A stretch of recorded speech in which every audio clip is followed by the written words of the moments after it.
મિત્રો 3 માર્ચ 2026ના રોજ લાગનાર વર્ષનું પહેલું ચંદ્રગ્રહણ અને ફાલ્ગુન પૂર્ણિમાની મહારાત્રિ પર જો તમે ગાયનો આ વિશેષ ઉપાય કરી લો છો તો તમારા જીવનની તમામ તકલીફો દૂર થઈ શકે છે। 24 કલાકની અંદર ગાય માતાને વિશેષ રૂપે આ એક ગુપ્ત વસ્તુ ખવડાવી દેવી, પછી જોજો તમને રંકમાંથી રાજા બનતા વાર નહીં લાગે। આ કોઈ સાધારણ દિવસ નથી, આ એક ક્ષણ છે જ્યારે આકાશમાં ચંદ્રદેવ રાહુ કેતુના પ્રભાવમાં આવે છે અને આખું વાતાવરણ એક અલગ જ ઊર્જાથી ભરાઈ જાય છે। જ્યારે ચંદ્ર આચ્છાદિત થાય છે ત્યારે માત્ર ચાંદની જ ઓછી નથી થતી, પરંતુ મનુષ્યના મન, ભાવનાઓ અને સુખ શાંતિ પર પણ સૂક્ષ્મ પ્રભાવ પડે છે। શાસ્ત્રોમાં ચંદ્રને મનનો કારક કહેવામાં આવ્યો છે અને જ્યારે મનના કારક પર છાયા પડે છે ત્યારે જીવનમાં ભ્રમ, માનસિક તણાવ અને ઘરેલું કંકાસ વધવા લાગે છે। બનેલું કામ અટકી જાય છે, ઘરમાં કારણ વગર અશાંતિ વધવા લાગે છે અને પૈસા પાણીની જેમ વહેવા લાગે છે। પરંતુ આ જ એ સમય છે જ્યારે છુપાયેલી તક પણ જન્મ લે છે। આપણા મુનિઓએ ગ્રહણ અને પૂર્ણિમાની રાતને ભયનો સમય નહીં, પરંતુ સિદ્ધિ અને સાધનાનો સમય બતાવ્યો છે। તેમણે કહ્યું છે કે જ્યારે ચંદ્રગ્રહણ અને પૂર્ણિમાનો સંયોગ હોય ત્યારે સેવા અને દાનનો પ્રભાવ કયાંય ગણો વધી જાય છે। વિશેષ રૂપે ગૌ સેવાને આ કાળમાં અત્યંત ફળદાયી માનવામાં આવી છે, કારણ કે ગૌ માતાને સમસ્ત દેવત્વનો આધાર કહેવામાં આવ્યો છે। ગ્રહણ દરમિયાન વાતાવરણમાં જે નકારાત્મકતા અને ભારેપણું ફેલાય છે તેને સંતુલિત કરવાનો એક સરળ માર્ગ છે કરુણા અને શ્રદ્ધા સાથે કરવામાં આવેલી સેવા। આ જ કારણ છે કે ભવિષ્ય પુરાણ અને સ્કંદ પુરાણ જેવા ગ્રંથોમાં ગ્રહણકાળ અને પૂર્ણિમાના પર્વ પર કરવામાં આવેલા દાનને કરોડ ગણું ફળદાયી બતાવવામાં આવ્યું છે। પરંતુ સાવધાન, આ ઉપાય માત્ર કોઈને દેખાડવા માટે નથી, આ મૌન અને નિયમનું સાધન છે। મિત્રો, વિડીયોમાં આગળ વધતા પહેલા લાઇક કરી તમારા મિત્રો સાથે આ વિડીયો શેર જરૂર કરજો। મિત્રો, ગ્રહણ લાગ્યા પછીનો સમય અને પૂર્ણિમાની રાતનો સમય અત્યંત સંવેદનશીલ માનવામાં આવે છે। આ દરમિયાન મનને શાંત રાખીને કોઈને પણ કહ્યા વગર શ્રદ્ધા સાથે ગૌમાતાને સાત્વિક વસ્તુ અર્પિત કરવામાં આવે છે। કહેવાય છે કે જ્યારે તમે શાંત ભાવથી આ અર્પણ કરો છો તો તમારી અંદરની નકારાત્મકતા સમાપ્ત થઈ જાય છે અને ભાગ્યના બંધ દ્વાર ધીરે ધીરે ખુલવા લાગે છે।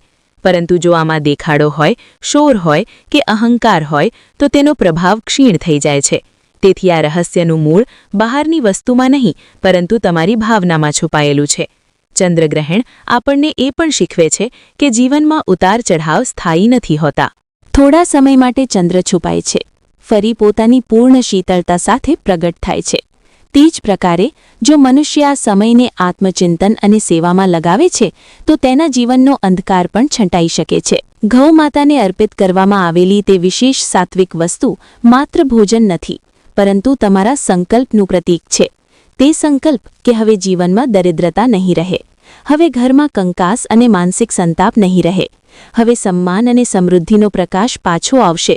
કહેવાય છે કે ગ્રહણકાળ અને પૂર્ણિમાની રાતમાં કરવામાં આવેલી પ્રાર્થના સીધી સૂક્ષ્મ લોક સુધી પહોંચે છે, કારણ કે તે સમયે મનુષ્યનું અવચેતન મન વધુ જાગૃત હોય છે। જ્યારે તમે શ્રદ્ધાથી ચંદ્રદેવનું સ્મરણ કરો છો અને ગૌ સેવા કરો છો તો આ માત્ર ધન પ્રાપ્તિનો ઉપાય નથી રહેતો, પરંતુ આ માનસિક બળ વધારવાનું માધ્યમ બની જાય છે। અને જ્યારે મનોબળ જાગૃત થાય છે તો પરિસ્થિતિઓ પણ બદલાવા લાગે છે। એટલા માટે 3 માર્ચનું આ ચંદ્રગ્રહણ અને ફાલ્ગુન પૂર્ણિમા તમારા માટે એક ચેતવણી પણ છે અને એક તક પણ। જો તમે તેને સામાન્ય દિવસ સમજીને એમ જ જવા દીધો તો કદાચ એ જ જૂની માનસિક ચિંતાઓ બનેલી રહે, પરંતુ જો તમે આ કાળની મહત્તાને સમજીને શ્રદ્ધા અને નિયમ સાથે આ વિશેષ સેવા કરી લીધી તો જીવનની દિશા બદલાઈ શકે છે। અંધકારની વચ્ચે છુપાયેલો આ જ પ્રકાશ તમારા ભાગ્યને નવો વળાંક આપી શકે છે। અને આ જ એ ગૂઢ રહસ્ય છે જેને બહુ ઓછા લોકો જાણે છે, અને જે સમજી લે છે તે પોતાના જીવનમાં સકારાત્મક પરિવર્તનનો સાક્ષી બને છે। આજના વિડીયોમાં અમે તમને એક એવી ગુપ્ત રહસ્યમય વસ્તુ વિશે જણાવવા જઈ રહ્યા છીએ જેને ગાય માતાને જો કોઈ વ્યક્તિ ફાલ્ગુન પૂર્ણિમા અને ચંદ્રગ્રહણના દિવસે ચૂપચાપ ખવડાવી દે છે તો તે વ્યક્તિનો વિજય નિશ્ચિત થઈ જાય છે। એટલે કે તેને દરેક કાર્યમાં સફળતા મળવા લાગે છે। તેના જીવનમાં ચાલી રહેલી તમામ પરેશાનીઓમાંથી તેને મુક્તિ મળી જાય છે। કારણ કે ફાલ્ગુન માસની આ પૂર્ણિમા કોઈ સાધારણ તિથિ નથી હોતી, આ તિથિ ભગવાન સત્યનારાયણ અને ચંદ્રદેવની પૂર્ણ કૃપા મેળવવા માટે સમર્પિત હોય છે. શાસ્ત્રો અનુસાર આ જ પૂર્ણિમાના દિવસે ચંદ્રમા પોતાના પૂર્ણ પ્રભાવમાં હોવા છતાં ગ્રહણથી ગ્રસ્ત હોય છે, જેનાથી રાહુ કેતુ સક્રિય થઈ જાય છે. આ મોક્ષ અપાવનારી તિથિ પર જો તમે ગૌમાતાને આ એક વસ્તુ ગુપ્ત રીતે ખવડાવી દો છો તો તમારી જન્માંતરની ગરીબી અને અસફળતા દૂર થઈ જાય છે. આ વિડીયોને બહુ ધ્યાનથી જોજો અને અંત સુધી જોજો. જો તમે કાપીને વિડીયો જોયો તો નુકસાન તમારું જ છે, કારણ કે મિત્રો કોઈ સાધારણ જેવી વસ્તુ અમે તમને નથી જણાવવા જઈ રહ્યા. આ એક એવી રહસ્યમય વસ્તુ છે જે આપણા શાસ્ત્રોના ભાવમાં છુપાયેલી છે. આ એક વસ્તુ તમારા ભાગ્યને પૂરી રીતે બદલીને રાખી દેશે. આ એક વસ્તુનું ફળ મેળવનાર વ્યક્તિ ક્યારેય અકાળ મૃત્યુ કે ભયનો શિકાર નથી થતો. અને જો ગાય માતાને દરરોજ ન ખવડાવી શકો તો તમે આ પૂર્ણિમા અને ગ્રહણના દિવસે ખવડાવીને આખા વર્ષનું ફળ પ્રાપ્ત કરી શકો છો. 3 માર્ચના રોજ ફાલ્ગુન પૂર્ણિમા અને ગ્રહણ પડી રહ્યું છે, અને આ દિવસે કરવામાં આવેલું નાનું અમથું કર્મ પણ જીવનમાં મોટો બદલાવ લાવે છે. મિત્રો, પૂર્ણિમા અને ગ્રહણનું નામ જ પૂર્ણતા અને શુદ્ધિ છે, એટલે કે જે તમારું દરેક પ્રકારે કલ્યાણ કરે. આ એ સમય માનવામાં આવે છે જ્યારે ઇન્સાનના પાપોનો નાશ અને માનસિક શાંતિ સૌથી જલ્દી પ્રાપ્ત થાય છે. આ દિવસે સાચા મનથી કરવામાં આવેલું કામ બોલવામાં આવેલા 1000 મંત્રોથી પણ વધુ ફળ આપે છે. જૂના લોકો કહેતા હતા કે આ દિવસે શરીર ઓછું અને આત્મા વધારે જાગૃત રહેવી જોઈએ, કારણ કે આ દિવસે બ્રહ્માંડમાં નકારાત્મક અને સકારાત્મક ઊર્જાનો સંઘર્ષ ચરમસીમા પર હોય છે. ગ્રહણ એક મંથન છે જેનાથી અમૃતરૂપી જ્ઞાન નીકળે છે. ઈશ્વર ઇન્સાનની બહારની ક્રિયા નહીં, તેના મનની શુદ્ધતા અને ભાવને જુએ છે. આજના સમયમાં સૌથી મોટી સમસ્યા એ થઈ ગઈ છે કે લોકો મહેનત તો બહુ કરે છે, પણ સફળતા હાથ નથી લાગતી. કોર્ટ કચેરીના મામલાઓ ગૂંચવાય છે, શત્રુ હાવી રહે છે અથવા પૈસા ટકતા નથી. એક દેવું ઉતરે છે તો બીજું ચઢી જાય છે. ઘરમાં કારણ વગર ક્લેશ રહે છે. કામ બનતા અટકી જાય છે. શાસ્ત્રો અને જૂના અનુભવોમાં બતાવવામાં આવ્યું છે કે એવી સ્થિતિ ત્યારે બને છે જ્યારે કુંડળીમાં ચંદ્ર અથવા રાહુ ખરાબ હોય, અથવા પિતૃઓ અને કુલદેવી દેવતાઓ સાથે જોડાયેલી કોઈ ઉણપ રહી જાય છે, જે વારંવાર જીવનમાં અડચણ બનીને સામે આવે છે. એટલા માટે આપણા સનાતન ધર્મમાં ફાલ્ગુન પૂર્ણિમા અને ચંદ્રગ્રહણનું બહુ મહત્વ બતાવવામાં આવ્યું છે. તેને દાન અને જપમાં સર્વશ્રેષ્ઠ કહેવામાં આવ્યું છે. ખાસ કરીને આ પૂર્ણિમા એવી માનવામાં આવી છે જેના પર કરવામાં આવેલું દાન, સેવા અને સંયમ જીવનની દિશા બદલી નાખે છે. આ દિવસ માત્ર ચંદ્રમાને જોવાનો નથી, પણ પોતાના જીવનના અંધકારને પ્રકાશમાં બદલવાની તક માનવામાં આવ્યો છે. હવે વાત આવે છે ગાયની. ગાયને આપણા ધર્મમાં માત્ર એક પશુ નથી માનવામાં આવી. ગૌ માતાને 33 કોટી દેવી દેવતાઓનો વાસ કહેવામાં આવ્યો છે. ભગવાન શિવજી ચંદ્રશેખર છે, તેમનું વાહન નંદી બળદ પણ ગૌવંશ જ છે. પૂર્ણિમા અને ગ્રહણના દિવસે ગૌ સેવા કરવાથી સાક્ષાત લક્ષ્મી અને મહાદેવની કૃપા મળે છે. શાસ્ત્રોમાં એક સરળ વાત કહેવામાં આવી છે, ગાવો વિશ્વસ્ય માતરઃ, અર્થાત ગાય વિશ્વની માતા છે અને તમામ પ્રકારના સુખ આપનારી હોય છે. આનો અર્થ એ નથી કે ગાય કોઈ જાદુ કરી દે છે, પરંતુ આનો અર્થ એ છે કે ગાયના માધ્યમથી કરવામાં આવેલું કર્મ સીધું દેવલોક સુધી પહોંચે છે. આ ગ્રહણ અને પૂર્ણિમાનું મહત્વ એટલા માટે પણ વધારે છે કારણ કે આ દિવસે દેખાડાથી કરવામાં આવેલું કામ નકામું થઈ જાય છે. જો તમે ગ્રહણનું દાન કર્યું, સેવા કરી અને લોકોને દેખાડવા લાગ્યા, ફોટા વિડીયો બનાવવા લાગ્યા, તો તેની અસર ઓછી થઈ જાય છે. જૂના સમયમાં લોકો આ દિવસે જે પણ કરતા હતા ચૂપચાપ કરતા હતા. આ દિવસે એક બીજી વાતનું ધ્યાન રાખવું બહુ જરૂરી માનવામાં આવ્યું છે. કોઈની નિંદા ન કરો, જૂઠું ન બોલો અને કોઈ પણ જાનવરને કષ્ટ ન આપો, ખાસ કરીને ગાય કે બળદને. હવે અત્યાર સુધી તમે જે સાંભળ્યું તે સમજવા માટે જરૂરી હતું. હવે ધ્યાનથી સાંભળો, કારણ કે હવે તે ઉપાય બતાવવામાં આવી રહ્યો છે જેને અંત સુધી સાંભળવો અને તેવું જ કરવું જરૂરી છે. પણ તે પહેલાં તમે એ સમજી લો કે પૂર્ણિમા અને ગ્રહણના દિવસે ગાયનો નાનો અમથો ઉપાય તમને કેટલું ફળ આપશે. પ્રાચીન સમયની વાત છે. એક નગરમાં ધર્મદત્ત નામનો એક વ્યક્તિ રહેતો હતો. તે બહુ મહેનતુ હતો, પણ તેને કોઈ કાર્યમાં સિદ્ધિ નહોતી મળતી. તે જે પણ વેપાર કરતો તેમાં ખોટ જતી. લોકો તેને અભાગી કહેવા લાગ્યા. એક દિવસ દુઃખી થઈને તે વનમાં એક ગુરુ પાસે ગયો. ગુરુએ તેની વ્યથા સાંભળી અને બોલ્યા, બેટા, તારા પૂર્વજન્મના પાપ અને માનસિક દોષ તારી ઉન્નતિમાં બાધા બની રહ્યા છે. તું ફાલ્ગુન માસની પૂર્ણિમા અને ગ્રહણ કાળનો આશરો લે. પૂર્ણિમાનું દાન અને ગૌસેવા તે ત્રિશૂળ છે જે દુર્ભાગ્ય અને રાહુકેતુના દોષને કાપી નાખે છે. ધર્મદત્તે વિધિવિધાનથી આ દિવસે નિયમોનું પાલન કર્યું, પણ ચમત્કાર જુઓ, તે રાત્રે તેને સ્વપ્નમાં સાક્ષાત નંદીશ્વર અને ગૌમાના દર્શન થયા. ગૌમાતાએ કહ્યું, પુત્ર, તે શ્રદ્ધાથી મારું અને ઈશ્વરનું ધ્યાન કર્યું છે. જા, કાલે સવારે જે પહેલી ગાય તને મળે તેને તારા હાથે ફળાહાર અને ગોળ ખવડાવી દેજે. જેવું ધર્મદત્તે ગૌમાતાને તે ગ્રાસ ખવડાવ્યો તેના જીવનની બધી બાધાઓ હટી ગઈ. જે ગઈકાલ સુધી હારી રહ્યો હતો આજે તે દરેક કાર્યમાં વિજયી થવા લાગ્યો. તો ચાલો ભક્તો જાણીએ મોડું કર્યા વગર ઉપાય વિશે. ફાલ્ગુન પૂર્ણિમા અને ચંદ્રગ્રહણના દિવસે 3 માર્ચ સવારે વહેલા ઉઠવું જોઈએ. જો બ્રહ્મ મુહૂર્તમાં ઉઠી શકો તો વધારે સારું, નહીં તો સૂરજ નીકળતા પહેલાં ઉઠવાની કોશિશ કરો. ઉઠ્યા પછી પોતાના ઇષ્ટ અને કુલ દેવતાનું સ્મરણ કરો. ગાયને જો પૂર્ણિમાના દિવસે સાદું ભોજન કરાવવામાં આવે, જેમ કે લીલો ઘાસચારો કે ધરો ઘાસ, તો શાસ્ત્રોમાં બતાવવામાં આવ્યું છે કે શરીરમાં ચાલી રહેલી અનેક પ્રકારની બીમારીઓ ધીરે ધીરે શાંત થવા લાગે છે. ગ્રહણકાળમાં કરવામાં આવેલી સેવા રોગનાશક હોય છે. એટલા માટે સ્વાસ્થ્ય માટે આ ઉપાય રામબાણ છે. ગાયને ઘાસ ખવડાવતી વખતે મન શાંત રાખો અને શિવજી તથા ચંદ્રદેવનું ધ્યાન કરો. ગાયને જો પૂર્ણિમા અને ગ્રહણના દિવસે લોટના લુવામાં થોડા સફેદ તલ કે કાળા તલ અને ગોળ ભેળવીને ખવડાવવામાં આવે તો આ શનિ, રાહુ અને કેતુના દોષોને શાંત કરવાનો સૌથી અચૂક ઉપાય માનવામાં આવ્યો છે. શાસ્ત્રોમાં ઉલ્લેખ છે કે તલ પાપોનો નાશ કરે છે અને ગોળ સૂર્યનું પ્રતીક છે, જે ચંદ્રમાને બળ આપે છે. જ્યારે ગાય માતાને આ તલગોળ મિશ્રિત વસ્તુ ખવડાવવામાં આવે છે ત્યારે ધન અને સફળતા સાથે જોડાયેલી અડચણો તત્કાલ હટવા લાગે છે. જે લોકોનું પ્રમોશન અટક્યું છે કે વેપાર નથી ચાલી રહ્યો તેમના માટે આ ઉપાય બતાવવામાં આવ્યો છે. ગાયને જો દેવામાંથી મુક્તિ માટે ભોજન કરાવવું હોય તો પૂર્ણિમાના દિવસે થોડો ગોળ અને રોટલી ખવડાવવી જોઈએ. સર્વોત્તમ એ જ છે કે આ દિવસે ગાયને ફળ, ગોળ, ખીર જો શક્ય હોય અને લીલો ઘાસચારો જ ખવડાવો. પણ જો તમે રોટલી ખવડાવવા જ માંગતા હો તો તે તાજી હોવી જોઈએ અને ધ્યાન રહે તે વાસી ન હોય. રોટલી ખવડાવતી વખતે મનમાં દેવા મુક્તિનો ભાવ રાખો અને મહાદેવને પ્રાર્થના કરો. ગાયને નોકરી કે કામમાં સફળતા માટે પૂર્ણિમાના દિવસે પલાળેલી ચણાની દાળ અને થોડો ગોળ ખવડાવવો અત્યંત શુભ માનવામાં આવ્યો છે. શાસ્ત્રોમાં કહેવામાં આવ્યું છે કે આ ઉપાય ગુરુગ્રહને મજબૂત કરે છે અને મહેનતનું ફળ અપાવે છે. જે લોકોનું કામ વારંવાર અટકી જાય છે, ઇન્ટરવ્યૂ પછી પણ હા નથી થતી, તેમના માટે આ ઉપાય બતાવવામાં આવ્યો છે. ગાયને જો લગ્નમાં આવી રહેલી અડચણને દૂર કરવા માટે ખવડાવવું હોય તો પૂર્ણિમાના દિવસે 2 કેળા અને થોડો મધ લગાવેલો ગોળ આપવાનું બતાવવામાં આવ્યું છે. જે લોકોના લગ્ન નક્કી થઈને તૂટી જાય છે, આ ઉપાય કરવાથી બાધાઓ હટે છે. ભક્તો, વ્રત અને નિયમનો વાસ્તવિક ઉદ્દેશ્ય માત્ર ભૂખ્યા રહેવાનું નથી, પણ પોતાની ઇન્દ્રિયો પર વિજય પ્રાપ્ત કરવાનો છે. જ્યારે મનુષ્ય સાત્વિક રહે છે, અન્નનો ત્યાગ કરે છે, ત્યારે તેને પોતાના જ વિચારો અને સંયમનું મહત્વ સમજ આવવા લાગે છે. શાસ્ત્ર કહે છે કે જે વ્યક્તિ પૂર્ણિમાના દિવસે સંયમ રાખીને પોતાના મન ચંદ્રમાને શિવના ચરણોમાં લગાવી દે છે તે દુનિયાને જીતી શકે છે.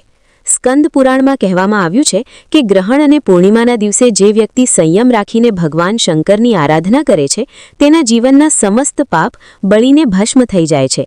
આનો અર્થ એ નથી કે પાપ એમ જ મટી જશે, પણ જ્યારે તમે સંકલ્પ લો છો અને તપ કરો છો તો તે તપાગ્નિ પાપોને બાળે છે.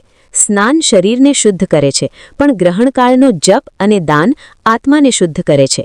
પૂર્ણિમાના દિવસે કરવામાં આવેલું દાન પણ અમૂલ્ય છે, પણ યાદ રાખો, દાન આપતી વખતે મનમાં ઘમંડ ન લાવો.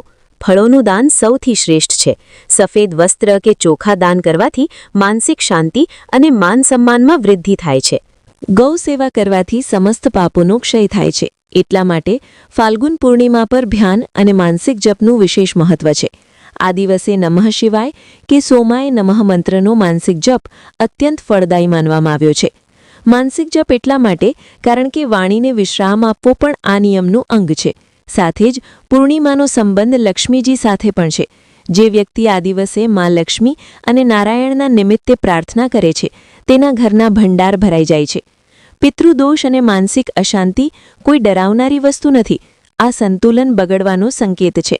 ફાલ્ગુન પૂર્ણિમા અને ચંદ્રગ્રહણ તે દોષોને સંતુલિત કરવાની અને જીવનમાં પ્રકાશ લાવવાની સર્વોત્તમ તક આપે છે. હવે વાત કરીએ ભોજનની. ગ્રહણ અને પૂર્ણિમાના દિવસે ભોજનના નિયમ બહુ સખત હોય છે. પ્રસન્નતા માટે અને શરીરની શુદ્ધિ માટે આ દિવસે અનાજનો ત્યાગ કરવો જોઈએ. ઘઉં, ચોખા, દાળ વગેરેનું સેવન ગ્રહણકાળમાં બિલકુલ ન કરવું જોઈએ. જે લોકો પૂર્ણ નિયમ પાલન નથી કરી શકતા તેમના માટે શાસ્ત્રોમાં ફળાહારનું વિધાન છે. તમે રાજગરાના લોટની પૂરી, શિંગોડાનો શીરો, સાબુદાણાની ખીચડી, ફળ, દૂધ, દહીં, ઠંડાઈ અને મખાણા ગ્રહણ કરી શકો છો. ગાજર, શક્કરિયા, બટાકા અને કંદમૂળ શિવજીને પ્રિય છે અને સ્વીકાર્ય માનવામાં આવ્યા છે. પણ ધ્યાન રહે, ભોજનમાં સિંધવ મીઠાનો જ પ્રયોગ કરો.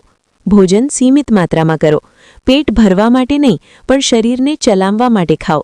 આ દિવસે તામસિક ભોજન તો મહાપાપ માનવામાં આવ્યું છે. ડુંગળી, લસણ, માંસ, મદિરા એમનો ઘરમાં પ્રવેશ પણ ન હોવો જોઈએ. બહારનું બનેલું ભોજન પણ વર્જિત છે. પૂર્ણિમા અને ગ્રહણ પર ઓછું ખાવું, શુદ્ધ ખાવું અને પ્રભુનું નામ લેવું એ જ સાચી સાધના છે. અને જો તમે બીમાર છો અથવા વ્રત કરવામાં પૂરી રીતે અસમર્થ છો તો પણ ઓછામાં ઓછું તામસિક ભોજનનું સેવન ભૂલથી પણ ન કરો અને સાત્વિક ભોજન જ ગ્રહણ કરો. કારણ કે ફાલ્ગુન પૂર્ણિમા અને ચંદ્રગ્રહણનું મહત્વ હજારો સોમવારથી પણ વધુ હોય છે. ઉપરથી આ વખતે આ પૂર્ણિમા પોતાની સાથે સિદ્ધિ યોગ અને ગ્રહણનો મહાસંયોગ પણ લઈને આવી રહી છે. આ મહાયોગની અસર ત્યારે વધુ વધી જાય છે જ્યારે કોઈ વ્યક્તિ શાસ્ત્રોમાં બતાવવામાં આવેલા ભોલેનાથ અને ચંદ્રદેવ સાથે જોડાયેલા ખાસ પણ સરળ ઉપાયો શ્રદ્ધાથી કરે છે. આ ઉપાય વ્યક્તિના જીવનની આખી દિશા બદલી શકે છે.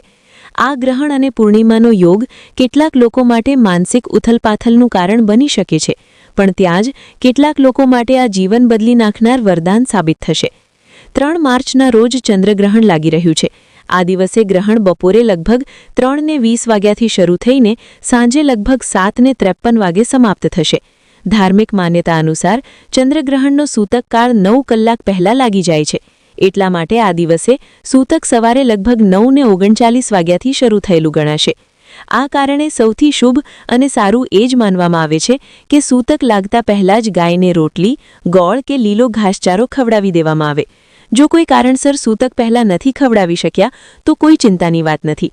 ગ્રહણ સમાપ્ત થયા પછી પણ ગાયને ખવડાવી શકો છો. પણ ધ્યાન રાખો કે ગ્રહણ ખતમ થયા પછી પહેલા સ્નાન કરી લો, પછી શુદ્ધ થઈને ગાયને ભોજન કરાવો. જો તે જ દિવસે સમય કે સુવિધા ન હોય તો બીજા દિવસે 4 માર્ચના રોજ પણ ગાયને ખવડાવી શકો છો. આમાં કોઈ પણ ધાર્મિક દોષ કે પરેશાની માનવામાં આવતી નથી. બસ એટલું યાદ રાખો, સૂતક પહેલા ખવડાવી દેવું સૌથી સારું છે. જો પછી ખવડાવી રહ્યા છો તો ગ્રહણ પછી સ્નાન કરીને જ ખવડાવો. મથુરા અને વૃંદાવનમાં પણ પરંપરા અનુસાર અલગ દિવસે હોલિકા દહન અને અલગ દિવસે રંગોત્સવ મનાવવામાં આવશે. તો ભક્તો, આજની આ પાવન ચર્ચામાં આપણે એક બહુ મહત્વપૂર્ણ વિષય પર વાત કરવા જઈ રહ્યા છીએ. કારણ કે આ વર્ષની હોળી સાધારણ નથી. આ વખતે હોળી સાથે ઘણા દુર્લભ સંયોગો બની રહ્યા છે. પૂર્ણિમા, ભદ્રા અને પૂર્ણ ચંદ્રગ્રહણ. આ જ કારણ છે કે દરેક ભક્તના મનમાં પ્રશ્ન ઉઠી રહ્યો છે કે ગ્રહણ ભારતમાં દેખાશે કે નહીં અને રંગોનો ઉત્સવ ક્યારે મનાવવો. તમારા આ બધા જ પ્રશ્નોનું સમાધાન આજે આપણે વિગતવાર સમજવાના છીએ, જેથી કોઈ પ્રકારની ધાર્મિક ભૂલ ન થાય અને પર્વનું પૂર્ણ શુભ ફળ પ્રાપ્ત થઈ શકે. સૌથી પહેલા એ સમજી લો કે હોલિકા દહનનો પર્વ ફાલ્ગુન માસની પૂર્ણિમા તિથિની રાત્રિમાં જ કરવામાં આવે છે. અને આનો આધાર માત્ર પરંપરા નથી, પણ ઊંડું આધ્યાત્મિક વિજ્ઞાન છે. હોલિકા દહન માત્ર લાકડા સળગાવવાનો ઉત્સવ નથી, પણ ધર્મનો વિજય અને અધર્મનો અંતનું પ્રતીક છે. આની મૂળ કથા આપણને ભક્ત પ્રહલાદની ભક્તિ અને હિરણ્યકશ્યપના અહંકારના માધ્યમથી જીવનનો મહાન સંદેશ આપે છે. જ્યારે અહંકાર પોતાની ચરમસીમા પર પહોંચી જાય છે ત્યારે વિનાશ નિશ્ચિત થઈ જાય છે, અને જ્યારે શ્રદ્ધા પોતાની ચરમસીમા પર પહોંચે છે ત્યારે ઈશ્વર પોતે રક્ષા કરે છે. પ્રહલાદની રક્ષા અને હોલિકાનું દહન આ જ સત્યનું પ્રમાણ છે કે સાચી આસ્થા સામે કોઈ શક્તિ ટકી શકતી નથી.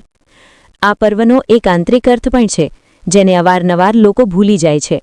આપણી અંદર જે ક્રોધ, ઈર્ષા, દ્વેષ, લોભ અને અહંકાર છે એ જ વાસ્તવિક હોલિકા છે. જ્યારે આપણે અગ્નિની પરિક્રમા કરીએ છીએ ત્યારે વાસ્તવમાં આપણે સંકલ્પ લઈએ છીએ કે પોતાની અંદરની નકારાત્મકતાને બાળી દઈશું અને નવા જીવનની શરૂઆત કરીશું. તેથી હોલિકા દહન આત્મશુદ્ધિનું અનુષ્ઠાન છે, માત્ર ઉત્સવ નથી. ભક્તો, દહનના સંદર્ભમાં ભક્ત પ્રહલાદની કથા તો આપણે બધા જાણીએ છીએ, પણ ભવિષ્ય પુરાણ અને નારદ પુરાણમાં હોળી સાથે જોડાયેલી એક બીજી અત્યંત રહસ્યમય અને દુર્લભ કથાનું વર્ણન મળે છે, જેને બહુ ઓછા લોકો જાણે છે. આ કથા ત્રેતાયુગમાં રાજા રઘુના શાસનકાળની છે. તે સમયે એક ઢૂંઢા નામની ભયાનક રાક્ષસી હતી. તેણે ભગવાન શિવની કઠોર તપસ્યા કરીને એ વરદાન પ્રાપ્ત કરી લીધું હતું કે તેને ન તો કોઈ દેવતા મારી શકે, ન મનુષ્ય. ન તે અસ્ત્ર-શસ્ત્રથી મરે, ન દિવસમાં અને ન રાતમાં, ન શિયાળામાં અને ન ઉનાળામાં. આ વરદાનના અહંકારમાં તે રાક્ષસી રાજ્યના નાનકડા બાળકોને સતાવવા લાગી અને તેમને પોતાનો ગ્રાસ બનાવવા લાગી. પ્રજા ત્રાહિમામ પોકારી ઉઠી અને રાજા રઘુ પાસે પહોંચી. રાજા રઘુએ કુલગુરુ વશિષ્ઠજીને આનો ઉપાય પૂછ્યો. ત્યારે ગુરુ વશિષ્ઠે જણાવ્યું કે આ રાક્ષસીનો અંત માત્ર એક જ રીતે થઈ શકે છે. તેમણે કહ્યું કે ફાલ્ગુન માસની પૂર્ણિમાને જ્યારે ઋતુ સંક્રાંતિ થઈ રહી હોય, એટલે કે ન વધુ ઠંડી હોય અને ન વધુ ગરમી, તે સમયે જો પ્રજાજનો પ્રસન્નચિત્ત થઈને લાકડા અને ઘાસફૂસ ભેગું કરે અને મંત્રોચ્ચાર સાથે તેમાં અગ્નિ પ્રજ્વલિત કરે, માત્ર એટલું જ નહીં, અગ્નિની ચારે બાજી બાળકો અને મોટાઓ તાળીઓ વગાડે, જોરજોરથી હસે, ગીત ગાય અને શોર મચાવે, તો તે શોર અને હોમના પવિત્ર અગ્નિના પ્રભાવથી તે રાક્ષસી ભાગી જશે અથવા નષ્ટ થઈ જશે. રાજા રઘુએ એવું જ કરાવ્યું અને તે દિવસે નગરવાસીઓએ અગ્નિ પ્રગટાવી ઉત્સવ મનાવ્યો, જેનાથી બાળકોની રક્ષા થઈ. ત્યારથી જ નકારાત્મક શક્તિઓને ભગાડવા માટે અડાળા અથવા હોલિકા સળગાવવાની અને શોર મચાવવાની પરંપરા ચાલી આવે છે. આ અગ્નિ વાતાવરણના વિષાણુઓ અને નકારાત્મક ઊર્જાનો નાશ કરે છે. હવે આવીએ આ વર્ષના સમય નિર્ધારણ અને નિયમો પર. શાસ્ત્ર કહે છે કે હોલિકા દહન તે જ દિવસે કરવું જોઈએ જ્યારે પૂર્ણિમા તિથિ પ્રદોષ કાળમાં વિદ્યમાન હોય. જો પૂર્ણિમા પ્રદોષ વ્યાપીની ન હોય તો તે દિવસે દહન નથી કરવામાં આવતું. આ જ પહેલો નિયમ છે. બીજો નિયમ એ છે કે ભદ્રા કાળમાં હોલિકા દહન વર્જિત છે, વિશેષ કરીને જ્યારે ભદ્રાનો વાસ પૃથ્વીલોકમાં હોય. ત્રીજો અને સૌથી કડક નિયમ એ છે કે ગ્રહણના સમયે કોઈ માંગલિક અગ્નિકાર્ય નથી કરવામાં આવતું. આ વર્ષે સમસ્યા એ જ બની રહી છે. પૂર્ણિમા પ્રદોષમાં મળી રહી છે, પણ તે જ સમયે ભદ્રા પણ આરંભ થઈ રહી છે અને બીજા દિવસે ગ્રહણ પડી રહ્યું છે. શાસ્ત્રો અહીં માર્ગદર્શન આપે છે કે ભદ્રા સમાપ્તિ પછી પ્રદોષના પ્રભાવને ધ્યાનમાં રાખતા દહન કરવું શ્રેષ્ઠ માનવામાં આવે છે, કારણ કે ગ્રહણ કાળમાં તો આ બિલકુલ નથી કરી શકાતું. તેથી નિર્ણય ભદ્રા સમાપ્તિ પછીના શુભ સમય અથવા ભદ્રા પુચ્છ પર આધારિત હશે.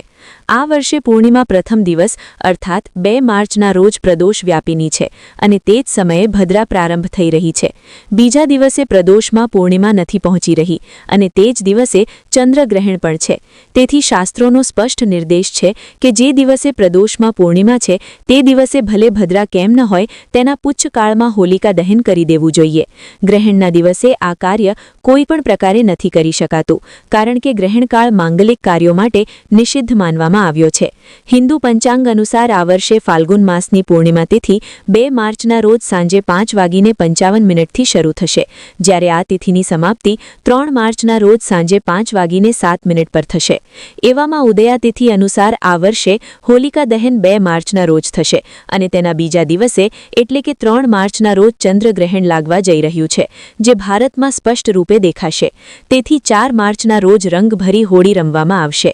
હવે જ્યારે સ્પષ્ટ થઈ ગયું છે કે હોલિકા દહન 2 માર્ચના રોજ મનાવવામાં આવશે, તો ભક્તો હવે આપણે જાણીએ કે હોલિકા દહનનું શુભ મુહૂર્ત શું છે. 2 માર્ચની સાંજ લગભગ 6:09 થી 8:50 વચ્ચે દહન કરી શકાય છે અને તેમાં પણ 7:35 થી 8:51 વચ્ચેનો સમય શ્રેષ્ઠ માનવામાં આવ્યો છે, કારણ કે આ ભદ્રા પુચ્છ અને પ્રદોષનો સંયુક્ત કાળ રહેશે. આ પ્રકારે જે મુહૂર્ત બતાવવામાં આવ્યા છે તેમાં જ હોલિકા દહન કરવું કલ્યાણકારી માનવામાં આવ્યો છે, કારણ કે શાસ્ત્ર કહે છે કે શુભ મુહૂર્તમાં કરવામાં આવેલું અગ્નિકર્મ માત્ર નિષ્ફળ નથી જતું, પણ જીવનમાં મંગલ અને રક્ષાનું કારણ બને છે. હવે આગળ આપણે હોલિકા દહન સંબંધિત સાવધાનીઓ, પૂજા વિધિ અને કેટલાક વિશેષ ચમત્કારી ઉપાયોને સમજીશું. ફાલ્ગુન પૂર્ણિમાની રાત્રિમાં શુભ મુહૂર્ત જોઈને સૌથી પહેલા તે સ્થાનને શુદ્ધ કરવામાં આવે છે જ્યાં હોલિકા સ્થાપિત કરવાની હોય છે. ભૂમિને ગંગાજળ કે સ્વચ્છ જળથી પવિત્ર કરવામાં આવે છે. પછી ત્યાં રંગોળી બનાવીને એક પવિત્ર મંડળ તૈયાર કરવામાં આવે છે, જેથી વાતાવરણ સાત્વિક થઈ શકે. પૂજન પહેલા સ્ત્રી અને પુરુષ સ્નાન કરી સ્વચ્છ વસ્ત્ર ધારણ કરે છે અને રોલી, અક્ષત, પુષ્પમાળા, નાળિયેર, ગોળ, આખું અનાજ, જવ, ઘઉં, હળદરની ગાંઠ, નવી ફસલના દાણા તથા મીઠાઈ લઈને પૂજા સ્થળ પર પહોંચે છે.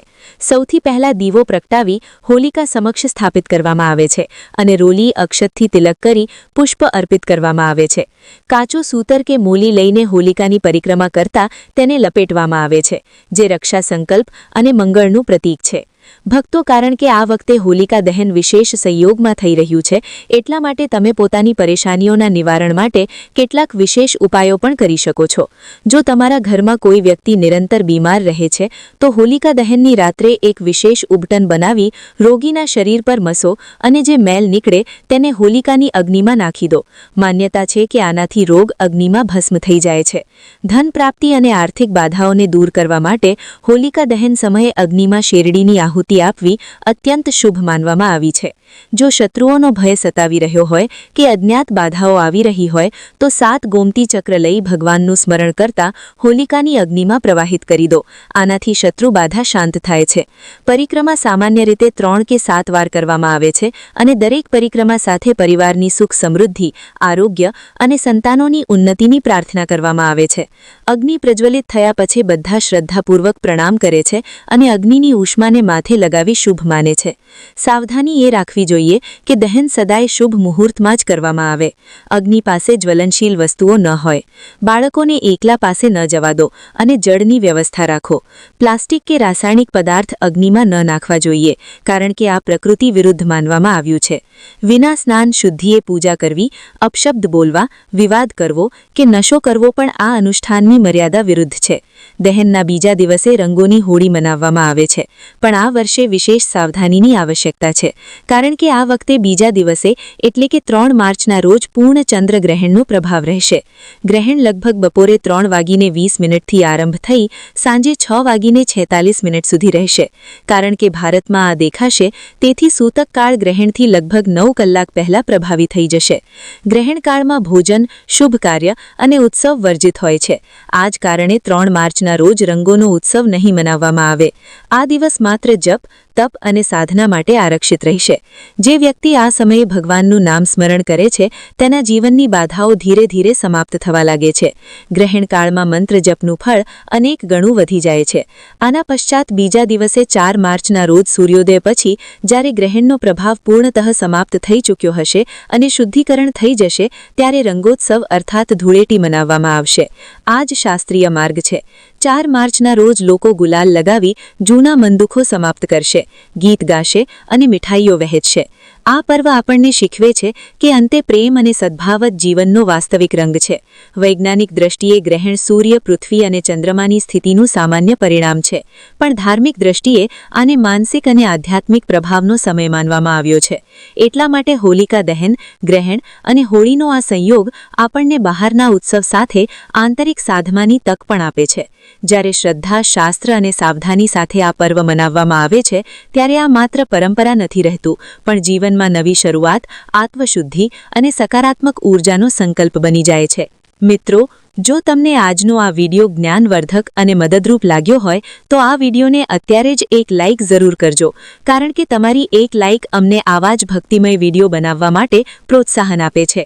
આ પુણ્યશાળી જાણકારી માત્ર તમારા સુધી સીમિત ન રાખતા તમારા મિત્રો, સગા સંબંધીઓ અને વોટ્સએપ ગ્રુપમાં આ વિડિયોને વધુમાં વધુ શેર કરજો, જેથી બીજા ભક્તો પણ આ મહાસંયોગનો લાભ ઉઠાવી શકે અને પિતૃદોષમાંથી મુક્તિ મેળવી શકે. અને હા, જો તમે અમારી ચેનલ પર નવા છો અથવા હજુ સુધી પરિવારનો હિસ્સા નથી બન્યા તો અત્યારે જ નીચે આપેલું લાલ બટન દબાવીને ચેનલને સબસ્ક્રાઇબ કરી લો અને બાજુમાં રહેલી ઘંટડી એટલે કે બેલ આઇકનને દબાવી ઓલ પર સેટ કરી દો, જેથી આવનારા તમામ ધાર્મિક અને ભક્તિમય વિડીયોની નોટિફિકેશન તમને સૌથી પહેલા મળે. કમેન્ટમાં પૂરી શ્રદ્ધા સાથે જય બજરંગબલી અથવા ઓમ નમો ભગવતે વાસુદેવાય લખવાનું ભૂલતે નહીં. ભગવાન તમારી અને તમારા પરિવારની રક્ષા કરે અને તમારી તમામ મનોકામનાઓ પૂર્ણ થાય એવી પ્રાર્થના સાથે હવે રજા લઈએ છીએ. મળીએ છીએ ફરી એક નવા અને જ્ઞાનવર્ધક વિડીયો સાથે. ત્યાં સુધી પ્રેમથી બોલો જય શ્રી રામ, જય હનુમાન, જય માતાજી, જય દ્વારકાધીશ.